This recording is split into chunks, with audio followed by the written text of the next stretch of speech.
Hello दोस्तों, welcome to our channel medical का ज्ञान। दोस्तों आज हम बात करेंगे मेल रिप्रोडक्टिव सिस्टम के बारे में। दोस्तों फीमेल रिप्रोडक्टिव सिस्टम के बारे में मैं पहले से ही वीडियो अपलोड कर चुका हूँ। वो वीडियो आपको इस वीडियो के डिस्क्रिप्शन बॉक्स में मिल जाएगी। तो चलिए देखते हैं male reproductive system. Reproductive system. The reproductive system of an organism, also known as the genital system, is the biological system made up of all the anatomical organs involved in sexual reproduction. तो जो reproductive system है किसी भी organism का, उसको हम genital system के नाम से भी जानते हैं। ये एक biological system है जो कि anatomical organ से बना होता है, जो कि किस में होता है, sexual reproduction में होता है। नेक्स्ट हम बात करते हैं टेस्टिस के बारे में। तो टेस्टिस क्या है? Organ and gland of the male reproductive system. तो टेस्टिस एक ऑर्गन है और ग्लैंड है किसकी? रिप्रोडक्टिव सिस्टम की। क्या है? एक ऑर्गन है और एक ग्लैंड है। नेक्स्ट इसमें बताया गया है कि जो गोनेड है वो क्या क्या होते हैं मेल और फीमेल में। तो देखो, मेल में जो गोनेड है वो टेस्टिस होते हैं और जो गैमीट है वो स्पर्म होता है, जबकि जो फीमेल है उसमें जो गोनेड है वो ओवरी होता है और जो कि ओवम है वो इसका गैमीट होता है, किसका? फीमेल का। पॉइंट है इसमें, each testis is oval in shape, जो कि हर एक टेस्टिस जो होता है वो ओवल होता है शेप में। अबाउट 5 सेंटीमीटर लॉन्ग, जो कि क्या है, 5 सेंटीमीटर लॉन्ग होता है। विड्थ होती है इसकी 2.5 सेंटीमीटर, यानी 2.5 सेंटीमीटर इसकी विड्थ होगी, चौड़ाई होगी, और 3 सेंटीमीटर थिक होता है। नेक्स्ट हम बात करते हैं इसके वेट की। तो वेट होता है 10 से 15 ग्राम, यानी 10 to 15 ग्राम पर ईच टेस्टिस, यानी क्या है, ईच हर एक टेस्टिस में 10 से 15 ग्राम इसका वेट होता है। नेक्स्ट पॉइंट है इसमें, located in scrotum between 2 legs in males. तो जो टेस्टिस है वो लोकेटेड रहेगा स्क्रोटम में। स्क्रोटम क्या होता है? एक पाउच लाइक स्ट्रक्चर होता है जो कि मेल्स में 2 लेग्स के बीच में सिचुएटेड होता है। नेक्स्ट पॉइंट है इसमें, help in production of sperm, यानी जो टेस्टिस होता है वो स्पर्म के प्रोडक्शन में हेल्प करता है। Point is 1 ml of semen contain 15 million sperms. तो क्या है, जो 1 ml इस सीमेन होता है वो क्या करता है, 15 मिलियन स्पर्म्स को अपने अंदर कंटेन करके रखता है। पॉइंट इज सीमेन और sperm ejaculation by vas difference, यानी जो सीमेन होता है या फिर स्पर्म होता है वो इजैकुलेशन होता है किसके द्वारा? वास डिफरेंस के द्वारा। वास डिफरेंस एक ट्यूब लाइक स्ट्रक्चर होती है जो कि टेस्टिस से निकलती है। नेक्स्ट है इसमें, testis covered by 3 layers from outside to inside, यानी जो टेस्टिस होते हैं वो 3 लेयर से कवर्ड होते हैं। कहाँ से? बाहर से अंदर को लेकर, यानी बाहर की तरफ से अंदर को लेकर 3 लेयर्स होती हैं इसमें, जिसमें फर्स्ट है आउटर मोस्ट लेयर जिसको कहते हैं ट्यूनिका वजाइनलिस, सेकंड है मिडल मोस्ट लेयर जिसको कहते हैं ट्यूनिका एल्बुजिनिया, और थर्ड है इनर मोस्ट लेयर जिसको हम कहते हैं ट्यूनिका वेस्कुलर। नेक्स्ट हम बात करते हैं टेस्टिस की स्ट्रक्चर के बारे में। In each testis there are 200 to 300 lobules and within each there are 1 to 4 convoluted loop of germinal epithelial cells called seminiferous tubules. यानी जो टेस्टिस होता है, हर एक टेस्टिस में 200 से 300 लोब्यूल्स होते हैं, ठीक है, लोब्यूल्स पाए जाते हैं, जिसमें क्या होता है, within each there are 1 to 4 convoluted loop. उसमें क्या होता है, कन्वोल्यूटेड लूप्स होते हैं, यानी लूप से बने हुए होते हैं। उसमें कितने? 1 से 4 तक लूप्स होते हैं, जो कि क्या है, जो कि किसके बने होते हैं? जर्मिनल एपिथेलियल सेल्स के बने होते हैं, ठीक है, जो कि क्या कहलाते हैं? सेमनीफेरस ट्यूब्यूल्स कहलाते हैं। नेक्स्ट पॉइंट है इसमें, between the tubules are group of interstitial cells Leydig cells that secrete the hormone testosterone after puberty.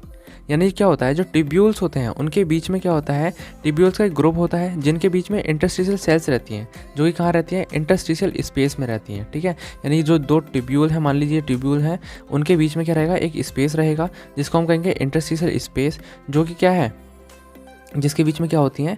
Sales होती हैं, जिनको हम कहते हैं लीडिंग सेल्स, जो कि क्या करती हैं? टेस्टोस्टेरोन हार्मोन को क्या करती हैं? निकालती हैं, सिक्रेट करती हैं। कब? आफ्टर प्यूबर्टी, यानी प्यूबर्टी के बाद। नेक्स्ट हम बात करते हैं डिसेंट ऑफ टेस्टिस, यानी जो टेस्टिस होते हैं वो किस टाइम पे अपनी जगह पर आते हैं?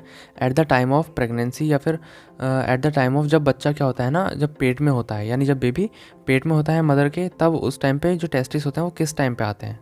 तो in foetus testes start develop in regions. क्या होता है, जो फीटस में टेस्टिस होता है उसका डेवलपमेंट रीजन्स में होता है, यानी जो एब्डोमिनल रीजन्स होते हैं उसमें होता है। Next point is subsequently descend to inguinal canal to scrotum, यानी डेवलपमेंट के बाद जो टेस्टिस होता है वो क्या होता है, इंग्विनल कैनाल से कहाँ जाता है?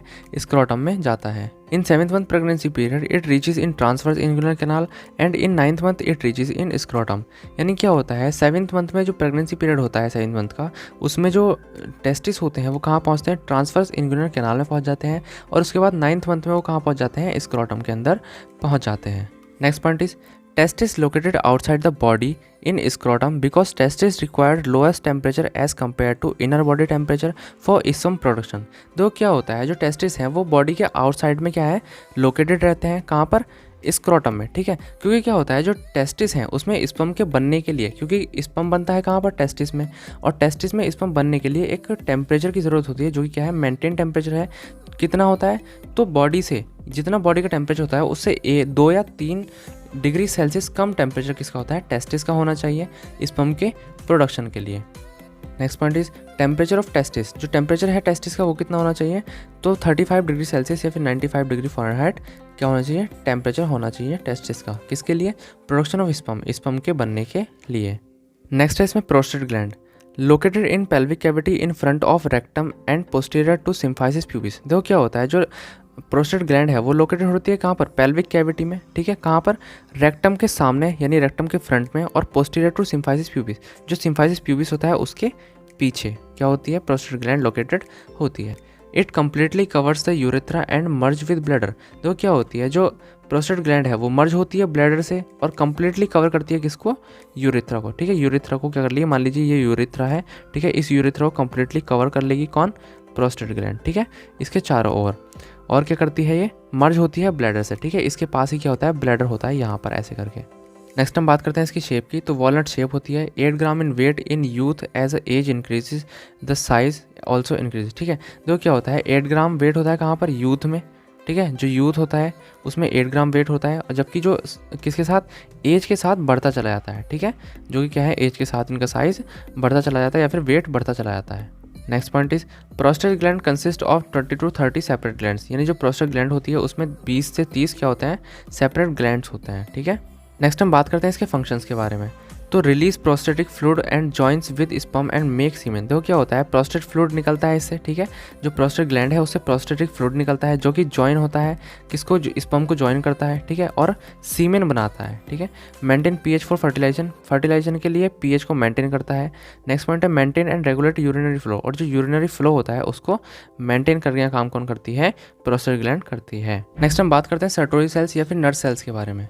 Nerve cell of testicle is a part of seminiferous tubules and helps in spermatogenesis, यानी जो टेस्टिकल की नर्व सेल्स होती हैं वो किसका पार्ट है, वो सेमनीफेरस ट्यूब्यूल्स का एक पार्ट है जो कि हेल्प करती हैं स्पर्मेटोजेनेसिस में, ठीक है। अब बात करेंगे स्पर्मेटोजेनेसिस क्या होता है, तो देखो स्पर्म्स के बनने की जो प्रोसेस होती है उसको हम कहते हैं स्पर्मेटोजेनेसिस, ठीक है, नाम से समझो स्पर्मेटोजेनेसिस, जेनेसिस मतलब प्रोडक्शन और स्पर्म यानी स्पर्म का, तो स्पर्म का प्रोडक्शन, ठीक है, यानी स्पर्म का प्रोडक्शन होना कहलाता है स्पर्मेटोजेनेसिस, जो कि नोट में दे रखा है। Spermatogenesis process of formation of sperm, यानी किसकी बनने की प्रोसेस, जो स्पर्म है उसके फॉर्मेशन की प्रोसेस को हम क्या कहते हैं, स्पर्मेटोजेनेसिस कहते हैं।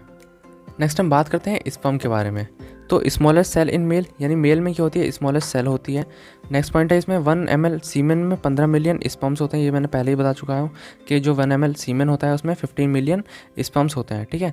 नेक्स्ट पॉइंट है इसमें according to WHO criteria if sperm is less than 15 million in ml that indicate infertility, यानी WHO क्राइटेरिया के अनुसार अगर स्पर्म 1 ml में 15 मिलियन से कम होते हैं तो वो क्या इंडिकेट करते हैं, इनफर्टिलिटी, यानी जो स्पर्म्स होंगे वो क्या करेंगे, फर्टिलाइज होने में, एग को फर्टिलाइज करने में क्या रहेंगे, एबल नहीं रहेंगे। तो 1 ml में 15 मिलियन स्पर्म होने चाहिए किसी भी एग को फर्टिलाइज करने के लिए। Next point is energy source for sperm is fructose which release by seminal vesicles, यानी क्या होता है, जो स्पर्म है उसमें एनर्जी सोर्स कौन है, फ्रक्टोज है, जो कि रिलीज होता है सेमिनल वेसिकल्स से, ठीक है।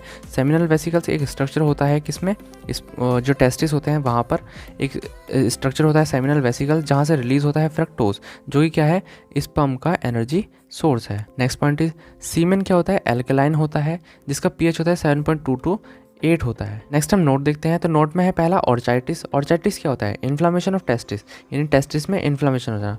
देखो जहाँ भी आइटिस लगता है उसका मतलब होता है इन्फ्लामेशन, ठीक है, जैसे कि ब्रोंकाइटिस या फिर मेनिंजाइटिस, तो आइटिस लग रहा है, आइटिस का मतलब होता है इन्फ्लामेशन, ठीक है। तो ऑर्चाइटिस का मतलब क्या होता है, इन्फ्लामेशन ऑफ टेस्टिस, यानी टेस्टिस में इन्फ्लामेशन हो जाना। नेक्स्ट है इसमें हाइड्रोसील। हाइड्रोसील क्या होता है, फ्लूइड एक्यूमुलेशन इन टेस्टिस, यानी टेस्टिस के अंदर फ्लूइड का एक्यूमुलेशन हो जाना, जो फ्लूइड होता है वो इकट्ठा हो जाता है कहाँ पर, टेस्टिस में, ठीक है, उसको हम कहते हैं हाइड्रोसील। नेक्स्ट है एपिडिडाइमिस। एपिडिडाइमिस क्या होता है, is a site of sperm maturation process by which sperm gets its motility and ability to fertilise an ovum, यानी जो एपिडिडाइमिस है उसके अंदर स्पर्म क्या करता है, मैच्योर करता है अपने आप को या फिर मैच्योर होता है, ठीक है, जो कि क्या करता है बाद में मोटाइल हो जाता है, ठीक है, एबल हो जाता है मोटाइल होने में, यानी मूव होने में एबल हो जाता है, और एबिलिटी हो जाती है उसकी किस में, फर्टिलाइज करने में, किसको, ओवम को, ठीक है, यानी ओवम को फर्टिलाइज करने में स्पर्म की क्या है, एबिलिटी बढ़ जाती है, ठीक है, यानी एबल हो जाता है स्पर्म मैच्योर होकर, और उसकी मोटिलिटी बढ़ जाती है, यानी जो स्पर्म होता है वो चलने के लिए एबल हो जाता है। नेक्स्ट है scrotum. It is a pouch of pigmented skin made up of fibrous and connective tissues and smooth muscles, तो जो स्क्रोटम होता है वो क्या है, एक पाउच है किसका, पिगमेंटेड स्किन का, यानी पिगमेंटेड स्किन होती है, ठीक है, उसका एक पाउच बना होता है जो ये किससे बना है, फिब्रस और कनेक्टिव टिश्यूज से बना है और स्मूथ मसल से बना है, ठीक है। Next point is consist of 2 compartments, each compartment consist of testis with epididymis vas deferens seminal vesicles, ठीक है। तो क्या होता है, जो स्क्रोटम है 2 कंपार्टमेंट होते हैं उसके अंदर, ठीक है। हर एक कंपार्टमेंट में टेस्टिस रहता है जिसके साथ epididymis vas deferens seminal vesicles रहते हैं। नेक्स्ट हम बात करते हैं functions of male reproductive system के बारे में। तो देखो इसमें फर्स्ट पॉइंट है production, maturation and excretion of sperm, यानी स्पर्म के प्रोडक्शन में, मैचुरेशन में और एक्सक्रीशन में हेल्प करता है, ठीक है। नेक्स्ट पॉइंट इसमें delivery of sperm spermatozoa in female reproductive tract during sexual intercourse, यानी क्या होता है, जब सेक्सुअल इंटरकोर्स होता है उसके दौरान जो स्पर्म है उसको कहाँ तक पहुँचाना है, उसको पहुँचाना है फीमेल रिप्रोडक्टिव ट्रैक्ट तक, ठीक है, ताकि वो ओवम तक पहुँच सके और फर्टिलाइजेशन की प्रोसेस कर सके, ठीक है। नेक्स्ट इसमें पासिस वे टू यूरिन, यानी जो मेल रिप्रोडक्टिव सिस्टम है वो क्या है, पासिस वे है किसका, यूरिन का, ठीक है। यूरिन कहाँ से पास होता है, तो मेल रिप्रोडक्टिव सिस्टम से यूरिन पास होता है। तो बस दोस्तों आज के लिए इतना ही। अगर आपको वीडियो अच्छी लगी हो तो वीडियो को लाइक करें। अगर कोई क्वेरी है इससे रिलेटेड तो कमेंट बॉक्स में ज़रूर पूछें। ऐसे ही और भी एजुकेशनल वीडियोस के लिए हमारे चैनल मेडिकल का ज्ञान को ज़रूर सब्सक्राइब करें। इस टॉपिक के नोट्स के लिए हमारे टेलीग्राम चैनल को ज़रूर ज्वाइन करें जिसका लिंक आपको डिस्क्रिप्शन बॉक्स में दे रखा है। Thank you.